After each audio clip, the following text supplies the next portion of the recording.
Шабоханг дар телевизиони Хатлон. شماتون بخیر باشد. ما درستی بسیار وعده میکنیم ولی بعضا اجرا میکنیم. اکنون روبروی من است НаимчониСайдали. طوری که من وعده داده بودم به شما که مهمان نوبتی ما НаимчониСайдали خواهد شد و اکنون من از Наимчони عزیز بسیار تشکر میکنم که به برنامه ما اشتراک کردن، تشریف آوردن. سلامت باشی برادر عزیز. خیلی میندارم که ما جوانان را دستگیری میکنین و برنامه‌های خود دعوت میکنین. بعدا سلام و درود خود رو به همه تماشابینان تلویزیونی خطلون میرسونم و همه مردم تاجیکستانی عزیز سربلندی و خانه آباد خواهانم. تشکر زیاد Наимчони گرامی. واقعا بینندگان عزیز ارجمند، НаимчониСайдали با سرود غریبی، با کلیپ غریبی، یعنی با سوژه غریبی بیشتر معرفی شده است و بیشتر میان مردم مشهور و معروف کرده است و من میخواستم دانم که ایده کی بود مثلا تهیه این سرود. ما با برادر عزیز سیراج عبدالله واخوری کردیم. آن برادر با من پیشنهاد کرد که من برای تو یک سرود تیار کردم. ایده شعر و آهنگی سیراج عبدالله است. وقتی که برای من پیشنهاد کرد، برای من گفت که نعیم جان مثلا این سرود غریبی از دیگر سرودهای غریبی که دیگر سرایانده ها زمزمه کردن با کلی فرق دارد. مثلا آن وقتا بهرام غفوری، فیروز رسولов سرودهای غریبی زیاد خوانده بودند، اما یگان کس نبود که مادر برای پسر، پسر برای مادر سرود غریبی خواند. ممکن از همین خاطر بود که سرود غریبی هم داغی روز بود، هم زیادتر مردم اون رو همان وقت قبول کرد. تشکر زیاد. به اندیشه شما امروز مهمیت سوژه غریبی، مثلا تهیه سرود غریبی چگونه مهمیت دارد برای عامه؟ از وقتی که من سرود غریبی خوندم تا حال در همه توی معرکه‌ای که من میرم در خدمت مردمم، همه وقت سرود غریبی را ایما درخواست میکنم. چند سرودای نو خوندم با شما، لکن سرود غریبی را در هر یک معرکه، در هر یک کنسرتی که من برگزار میگردونم خواهش میکنم. از همین لحاظ سرود غریبی از اول تا حاضر برای من بهترین سرود است. تشکر. شما بار غریب شده اید که مثلا در نقش یک کلیپ، در نقش یک موضوع مثلا سرود میخواند یا کلیپ بازی میکند، به واسطه اگر اون حالات رو دیده باشد، با اون اگر روبرو شده باشد، من فکر میکنم که باز بیشتر مثلا حرکت و عمل و دیگر مثلا قابلیت و کاری وای دیگر تر است، یعنی واقعا حکیمی برایت. من میخواستم در این باره شما بگید. راست دیگه من تا سرود غریبی را خوندم غریب نشده بودم، لکن وقتی که من سرود غریبی رو خوندم غریبی رفتم، نه با مثلا مهاجرت مهنتی برای کنسرت دادم. مثلا کنسرت برگزار کردیم در شهر مسکو، شهر کازان، شهر الماتو، لکن غریبی نرفتم، غریبی رو ندیدم. تشکر زیاد Наимчони. از لحظه های کودکی خود که شاید خاطرمان بودن تا امروز از یاد شما نمیرود، در این باره بگید. دوره های کودکی خود برای هر یک انسان بهترین دوره است. برای من زیاد دوره‌ای که به خاطر مونده است لحظه‌ای که من در ایام مکتب خانی بودم، به نهایت بچه شوخ بودم. هر روز نبود که من با یک کس جنگ و جنجال نکنم. وقتی که من مثلا یکم کس با کوچه ما، با محله ما میگذشت، ای بچه تو کی با این کوچه ما میگذری، میگفتیم میقویدیم، امرو لط کوب میکردیم، بعدا میگریتیم خواهد بجا میشدیم اوچه او شخص یا پدرش که میومد با پدری من را مردنک میزده برای که تیره زدی. گفته همین لحظه برای من به نهایت خاطری مونده که این همش لحظه‌ای کودکی بود. من فکر میکنم که امروز Наимчони جان آنگونه نیست که در دوران مثلا کودکی بود. من افتخار میکنم از صنعت فرهنگ آدم با مدنیت میکنه، آدم با فهم میکنه. به همون خاطر من خیلی خرسندم که من اهل صنعت، اهل فرهنگ شدم و خیلی بچه با مدنیت شدم. Шабоханг дар телевизиони Хатлон. اکنون چند نفر مخلص شما بسیار خواهش کردند. ما در گروه های اجتماعی барнома бо номи барнома гурӯҳҳо дорем.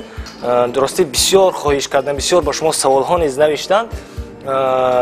Саволи аввали онҳо, яъне дархости аввали онҳо ин буд ки Наимчони Сайдали вақте омад ба барнома ҳатман бояд бо ҳамдунаи худ биёяд. Ман акнун намедонам ба онҳо чӣ ҷавоб медиҳам. Бигзор шумо бигӯед ки барои чӣ ҳамдуна наомад? рости ки бародари азиз шумо ба ман занг зад гуфтен ки ҳамдунаро бигирем биен. Солҳои пеш маймунро ҳамроҳи худам ба аксарият барномаҳо, ба аксарият консертҳо мебурдам. ҳоло камтар ҳамдунаи ман ҷайбур ганда шудагӣ.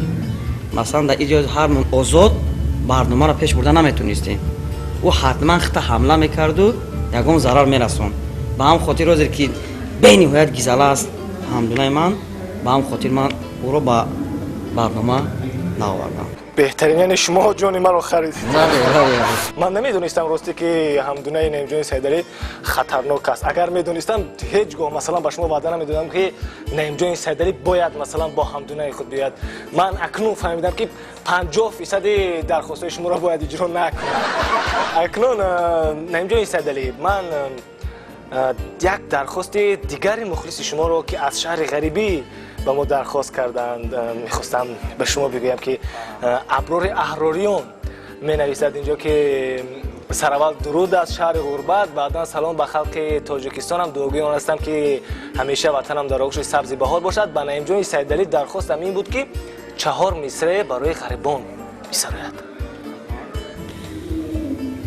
ман ёд кунум نانی تنوری آچمه هم قامت ابروی بنوری آچمه دوستانی عزیز مسافری مشکله چون کندنی کلچه از تنوری آچمه. تشکر زیاد نعیم جان. یک کلیپی که شما مثلا آماده میکنید خرج اون مثلا چگونه است؟ خرج کلیپ ها وابسته به سیناریوی کلیپ میشود. مثلا بعضا سیناریوها زیاد اکتیور زیاد صحنه ها رو که طلب میکنن اون وقت خرجش زیادتر میشود. بعضا کلیپ های دیگر مثلا سیناریوش کمتر است، صحنه هاش که کمتر که باشن کمتر میشود از خودش. از $300 آمریکایی تا $700-800 یک خرج کلیپ میباشه. تشکر زیاد نعیم جان عزیز. بسیاری درخواست میکنن، بسیاری سوال میدن که مثلا وقتی که چهره رو به برنامه دعوت کردید حتما از حیات پس پردگی اون مثلا بپرسید.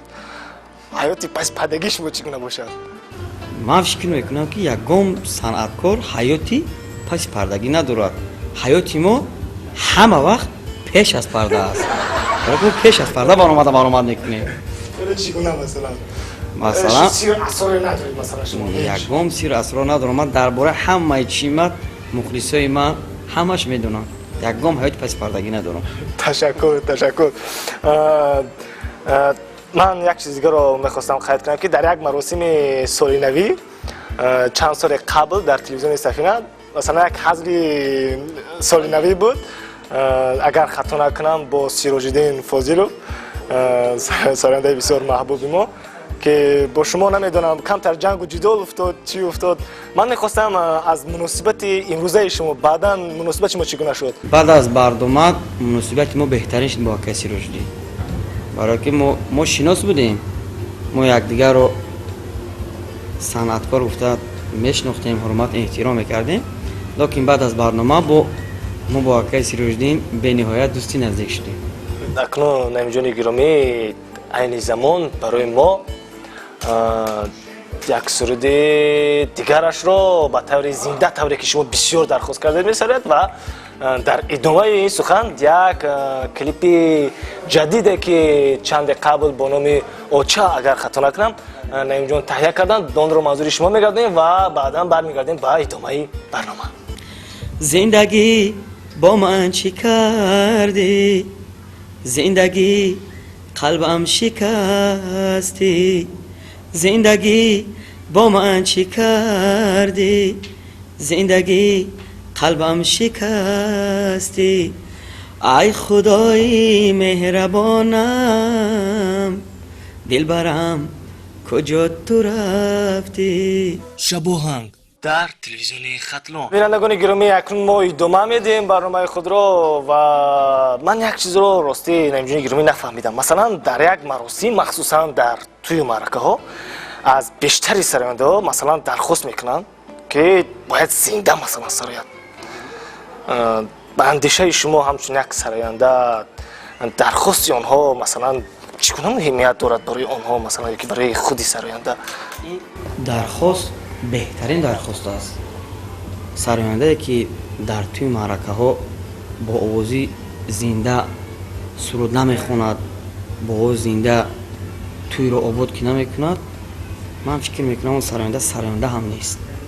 این درخواست بهترین درخواست است. این من فکر میکنم که درخواست نیست، این وظیفه جونی هر یک سراینده، هر یک صنعتکار است. باید خواند زنده. باید. حکم میکند НаимчониСайдали باید خواند. بله. تشکر زیاد. انا اکنون بینندگان گرامی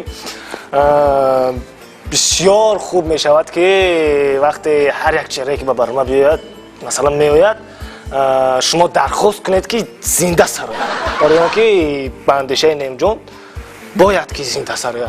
من کف میزنم به اشتغال این حکم به خاطر آنکه واقعا درست گفته است نیم جان. اکنون یک سوال دیگر، ما راستی سوالهای بسیار داریم نیم جان، مثلا نه کمتر از 100 سوال بسیار داریم، ولی وقت به خاطر آنکه برای ما فرصت نمیدید که نه کمتر از 100 سوال رو مثلا به شما دیم، ولی کوشش میکنیم که قریب 80 سوالش رو به شما در جریان برنامه بدیم.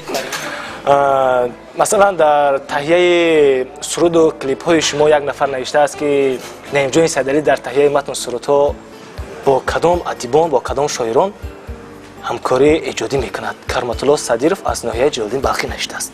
بهترین سوال، با همه قریب با همه هنرمندان و شاعران وطنمان همکاری میکنم، از آن جمله استاد محمد غایی، استاد خیراندیش و آهنگسازان امیربگ موسویف، شراب شکری و برادر عزیزمان مرادی ابراهیم. کدام سرود شما مثلا بیشتر به شما پسند است که مثلا وقتی که هر یک نفری که خواست نعیم جان باید مثلا سرود خواند شما بسیار میخواهید که همین سرود رو مثلا باید خواند؟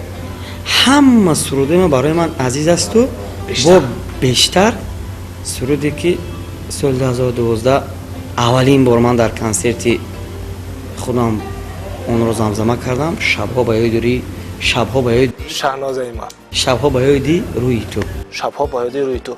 من خطا نکردم به فکرم در میان شهنازه هم دارد. دارد شهنازه. شهنازه دیگر، شهنازه چگونه است؟ شبها به یاد روی تو شهنازه ایمان، اینا شبها به یاد روی تو این دیگر شاید من گوش نکردم، این گناه من است، واقعا من اعتراف میکنم. و اکنون باز کمی دیگر باز رو حال میکنیم نعیم جان رو با خاطر آنکه لحظه های مشکلی به نعیم جان اومده است که یک بار دیگر سرودی زنده ماست همین سرود رو 4 مصرعش رو به بیننده های میسرد. شبها به یاد روی تو شب زنده داری میکنم، عیاری سنگین دل بیا دل به قراری میکنم، عیاری سنگین دل بیا دل به قراری میکنم. تشکر. شما خسته نشدید وقتی که ما بسیار درخواست کردیم که شما زنده خونید؟ خیر اکنون این رو شما حکم کردید، گفتید که بسیار باید مثلا زنده خوند. 100 سوال 100 سرود ما تیار برای مخلصان، برای برنامه بهترین شما. تشکر. بسیار لطف دارند، اگر چند که شاید برنامه ما اینگونه نباشد ولی نعیم جان عزیز بسیار لطف دارند. من یک سری دیگری نعیم جان رو به شما الکی گفتم قایل شدم. НаимчониСайдали در جده انتخاب نمونده خود موفق است گفته است یک نفر. واقعا من نیز میگویم که موفق است. باز چه ارزوی مثلا این نفر نوشته است که نعیم جان باز چه ارزوی دارد که تا حال عملی نشده است و میخواد عملی شود؟ آرزوها هر یک انسان بسیار آرزو دارد. آرزوی من همین است که صنعت тоҷикро ба тамоми дунё муаррифӣ кунам. ҳамин қадар орзу дорам ман. Шабоханг дар телевизиони хатлон. масалан дар як филм шуморо даъват карданд ки бояд шумо масалан дар ин филм фалон нақшро масалан бояд бозӣ кунед. ба шумо кадом нақш масалан писанд меомад дар он вақт? фикр мекунам ки ин роҳро ҳамон шахсе ки режиссёр аст ё филмро ба оҳда гирифтааст, ҳамон дида дар кадом нақше ки ман аз оҳдааш мебароям, дар ҳамон нақш маро истифода барад. ташаккур. акнун як суоли дигаре ба НаимчониСайдали айн замон медиҳем. нақшаҳои шумо дар оянда чӣ гуна аст? ман 7 сол рӯи ҳам 8 март дар шаҳри душанбе баҳри мухлисон консерт барпо гардондам. боз нақшаи асосии ман ҳамин аст ки боз 8 март як консерти калони худро бо идеяҳои нав пешкаши мухлисон гардонам. ташаккур наимҷон. акнун таманниёти шумо ба бинандаҳои мо чӣ гуна буд барнома? бисёр ҷиддӣ. бисёр хуб. барнома беҳтарин барнома буд. аввалан миннатдории худамро ба барномаи шумо, ба коргардонҳои шумо, ба телевизиони шумо мерасонам ки моро қадр кардем, ба ҳамин барнома даъват кардем. баъдан ба ҳама тамошобинони азиз, ба ҳама мухлисони ширин, ба ҳама ҳамватанон дастархони пур аз нозу неъмат, сарбаландӣ, тани сиҳат хоҳонам. зинда бошед. واقعا همین سخن‌های نکی НаимчониСайдали که بار دیگر یادآور می‌شوم در صحبت شامگاهی ما، در صحبت برنامه ما حضور داشتند. برنامه را حسن انجام بخشیم. امیدوارم که در نشرهای من بعده با چهره‌های نو ما را همراه خواهید شد. تا دیدارهای نوبتی، خیر.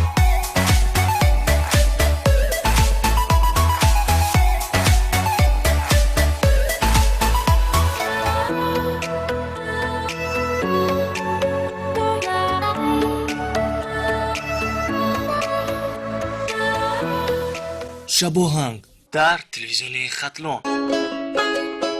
ба канали Зевашо Ғозиев обуна шавед ва барномаҳои телевизиониро бо иштироки сарояндаҳои маъруф ва дигар видеоҳои ҷадид бубинед.